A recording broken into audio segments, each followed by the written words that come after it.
자, 안철수.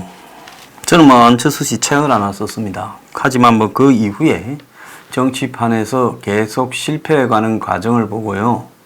제가 별로 염두에 두거나 가치에 두지 않았습니다. 자, 안철수는 2012년 대선에 출마한다고 2011년 9월 무렵에 서울시장 선거를 놓는다 했습니다. 그러다가 지지율이 자신의 10분의 1도 안 되는 박원순에게 양보하고 박원순을 서울시장으로 만들어 줬습니다. 자, 그러고는 안철수는 당을 만들 듯 하다가 당을 만들지 않았습니다. 그때쯤 한국당이 무너지고 비대위 체제가 구성되었는데요. 그때 제가 뭐라 했는가 하면 한국당의 친위 세력들이 안철수하고 당을 좀 만들고 있고 MB 쪽에서 밀고 있는 게 아닌가 추정된다라는 그런 말을 했습니다.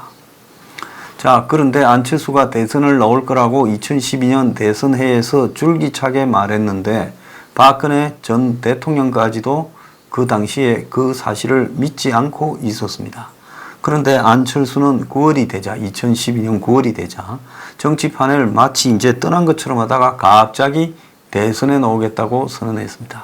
그 직전에 재단을 만들어서 자기 주식을 기부했다 했습니다. 어차피 정치 행보를 하면서 주식 가격이 올라서 한동안 2만 원대에 있다가 한때 14만 원 이렇게까지 갔죠. 그러니까 안철수는 손해볼 것도 없었습니다.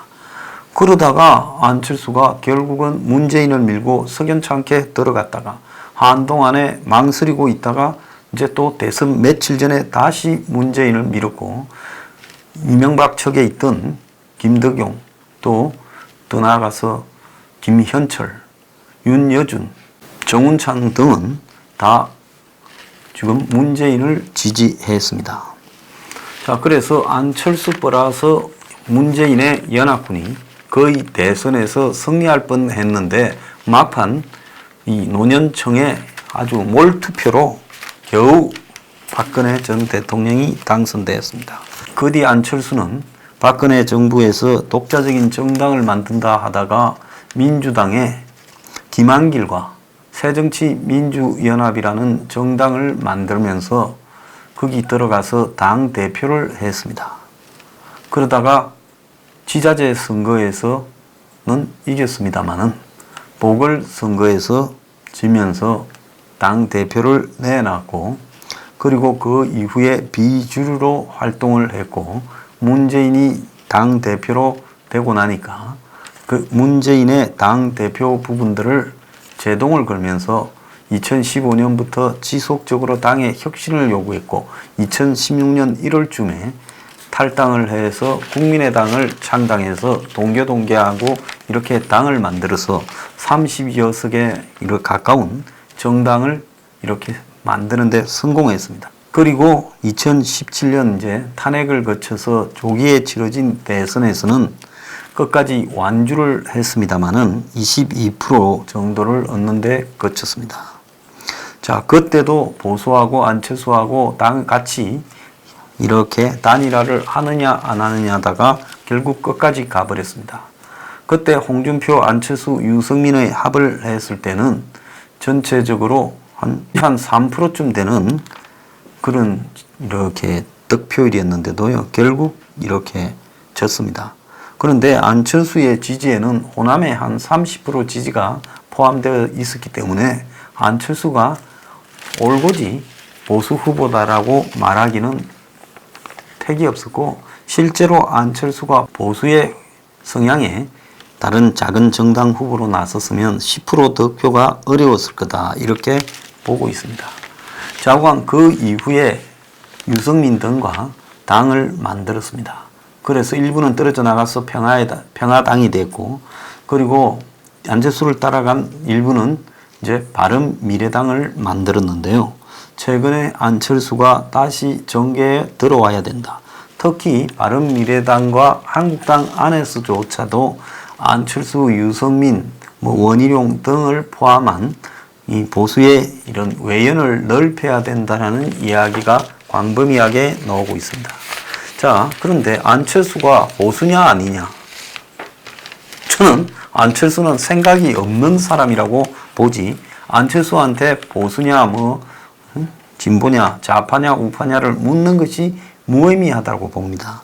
그건 뭔가 하면 자기 머릿속이 정리되지 않아서 안보는 보수, 경제는 진보라는 황당한 소리도 했고, 또 더 나아가서 2.25 등을 만나면서 협력 정책에 대한 충성 맹세까지도 했던 걸로 알고 있습니다. 그런데 이제 보수가 질이 멸렬하고 황교안, 나경원이도 힘빨이 떨어지니까 안철수를 때려와야 된다는 소리가 한국당 내부에서까지 나오고 있습니다. 안철수는 잘 알고 있죠. 괜히 한국에 있어봤자 여러 가지 시끄러운 일만 많고 또 자기에 대해서 겨냥만 할 거니 해외로 돌아다니면서 잘 쉬다가 또 대선 때가 되면 나를 찾게 돼 있고 가면 갈수록 더 그럴 거니 이제 그때나 또 슬쩍 오면 된다 하는 그 생각을 하고 있을 거라고 봅니다.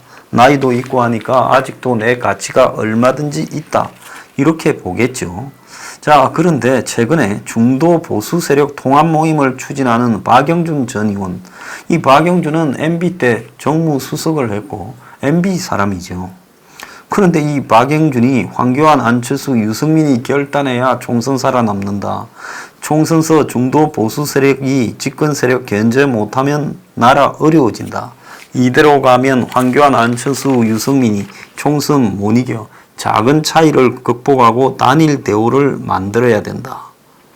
황교안이 침대 축구하듯 당을 운영해서는 안 된다.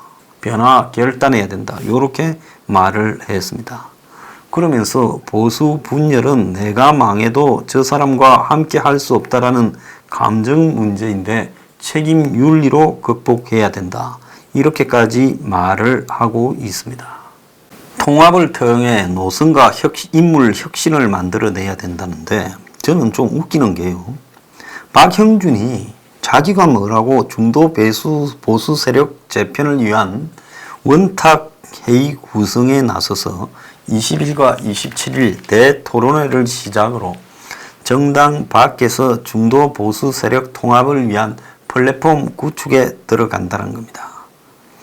자, 그러면서 내년 총선에서 중도 보수 진영이 지면 다 끝나니 차이를 극복하고 원희룡까지 포함해서 중도 보수를 지향하는 사람들이 다 모여라. 이렇게 이야기를 했습니다. 자, 그뿐만 아니라 바른미래당의 지도부도 한국당도 안철수로 도와줘, 헬프미 이렇게 말을 하고 있습니다. 바른미래당은 지금 손학규 체제에 대한 유승민, 안철수계의 반발이 심화되어서 당이 그대로 가겠느냐 하는데 아니 독일에서 빨리 귀국해서 내분을 정리해 주기를 바라고요.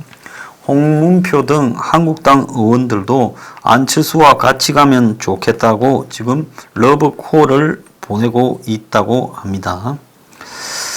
자, 그런데 안철수가 마치 야권 재편의 유력 변수가 되었습니다.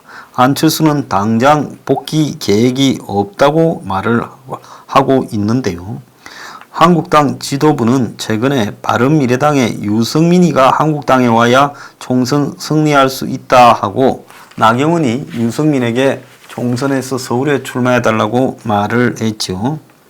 그러면서 더 나아가서 안철수까지 범보수 진영으로 불러들이자는 겁니다. 그러면서 김용우 의원은 안을 지지하는 보수 중도 성향의 국민이 하나가 돼야 된다. 윤영석 의원은 안철수까지 연말 연초에 한국당과 통합이 될 거다 이야기를 하고 있습니다. 자, 이 부분에 대해 제가 이야기를 좀 하겠는데요. 사람을 가지고 모여서 이합 집산한다. 그 사람이 특정 어떤 이념을 대표하는 색깔을 가지고 있다. 안철수가 지난 대선 지고 유승민하고 통합해놓고 해외로 나간 지가 한참 됐습니다. 안철수가 뭘 했습니까? 안철수가 지난 2016년에 그야말로 보수를 골로 보낼 뻔했습니다. 문재인을 도와주는 바람에. 자, 출구조사하기 직전까지 문이 이겼다고 민주당에 다 카메라하고 차가 가 있었지 한국당 앞에 없었습니다. 그때 질 뻔했죠. 자, 그런 안철수가 또 민주당의 대표까지 했습니다. 이 나라는 정치에 대한 최소한의 원칙과 형식도 없는 겁니까? 그래서 아무나 이 당 저 당을 다 건너다니면 그것이 마치 허용이 되는 겁니까? 안철수가 중간에 걸치고 있다, 중도다라고 그렇게 볼 수 있는 겁니까? 안철수의 사상이 있었습니까? 야당의 대표하고 지금 문재인을 대선에서 도왔고 지난번에는 본인의 정체성이 뭔지도 모르면서 호남 기반으로 출마를 해서 그냥 적당히 중도 좌파, 중도 우파 표를 끌고 모았어. 보수 진영의 표를 갈랐습니다. 그것 안 그래도 부족한 표를요. 자, 그런 안철수가 이제 보수가 스스로 망하니까 안철수가 와야 살 수 있다. 원희룡이가 와야 살 수 있다. 유승민이가 와야 살 수 있다. 한국당은 왜 스스로 중도 보수에 대한 가치를 제대로 말해본 적이나 있습니까? 해보고 안 됐을 경우에 사람이지 해보지도 않고 사람부터 어떤 칼날을 가지고 있다 해서 그 사람만 데리고 오면 한국당이 중도 보수가 됩니까? 문재인이가 대선 때 김종인을 데려다가 경제민주화 이야기를 했지만은 경제민주화라는 부분이 그냥 총선 끝나니까 2016년에 관철이 됐습니까? 쫓아냈잖아요. 박근혜 전 대통령이 2012년 대선에 김종인 씨를 데려다가 당의 비대위 부위원장을 시키고 또 행복위원회 국민행복위원장을 시켰지만은 김종인이 이야기한 그런 가치들이 관철됐습니까? 쫓겨났잖아요. 결국은 대선 때 이럴 때 사람 끌어들여서 선거 앞두고 이렇게 그 사람의 이미지를 차용하는 것은 그 정당이 진정으로 변화하는 것과 아무 상관이 없는 그야말로 무의미한 일이라는 겁니다. 그런 일들을 숱하게 경험해놓고 이제 또 그런 일을 더할 필요가 뭐가 있다는 겁니까? 자, 오죽 못났으면 이제 안철수까지 끌어들이냐. 안철수가 정치인이라고 볼 수 있습니까? 자, 그런 안철수까지 데려다가 젊은 사람이나 중도층 표들 좀 끌고 보겠다고 하는데 안철수가 한국당 들어가면 어떻게 되겠습니까? 한국당의 그 흔하디 흔한 오렌지 중에 하나로 전락하게 되겠죠. 안철수 자체의 가치가 있을 거라고 봅니까? 기가 찬 이야기입니다. 그래서 한국당이 지금 한교안, 나경원으로 한계를 불러일으켰다고 이제 안철수를 끌고 와서 원희룡을 끌고 와서 유승민을 끌고 와서 이게 아닙니다. 한국당은 자신들이 한계가 왔으면요. 사람을 중심에 놓고 할 게 아니라 지금까지 한계가 왔으면 황교안이 책임지고 나경원이 책임지고 그만둬야죠. 그리고 한국당을 쇄신하기 위한 자체 모임이 만들어져서 가치를 놓고 바꾸려고 해야지 가치는 바꾸지 않은 채 사람을 가지고 이야기를 합니다. 안철수 본인이 어떤 가치인지 모르고 있는데 거기서 안철수를 놓고 이야기를 한다고 그럼 한국당 전체가 안개 속으로 들어갑니까? 한국당은 안씨를 좋아합니까? 안철수 안개요. 말이 안 되지 않습니까?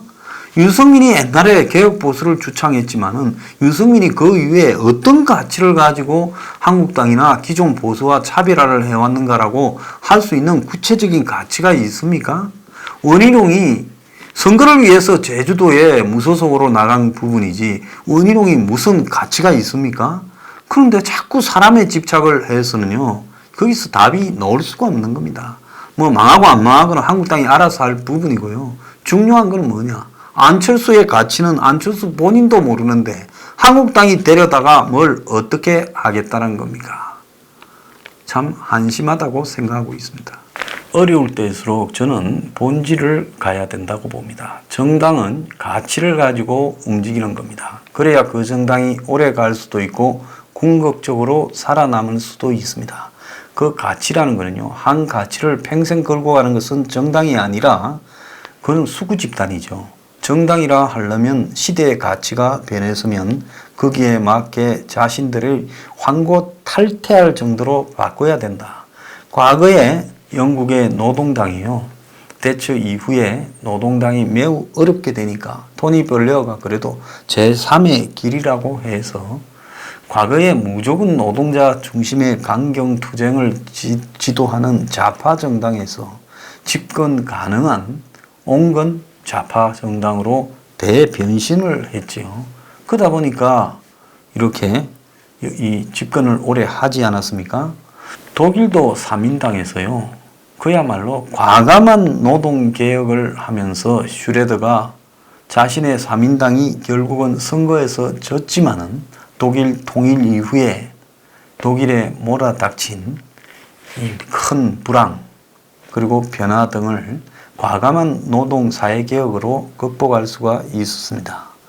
그래서 유럽이나 이런 사례들을 보면요, 과감한 개혁적인 어떤 가치의 시대에 맞는 가치의 변화가 사멸되어가는 정당을 살리지, 그러지 않고 사람 가지고 장난을 치는 정당은 프랑스의 공화당이나 프랑스의 사회당처럼 금방 망가져 버리는 부분입니다. 이웃 일본의 아베만 해도요, 어쨌든 거기에 대해 찬반 양론이 있습니다만 가치를 가지고 아베의 어떤 철학을 반영하고 있습니다. 평화헌법에서 벗어나겠다라는 가치요. 그래서 지금 한국당은 무슨 가치가 있고 한국의 보수 우파에 무슨 놈의 제대로 된 가치가 있습니까? 쾌쾌 묵어서 썩어 문드러지는 그런 시체들밖에 더 있습니까?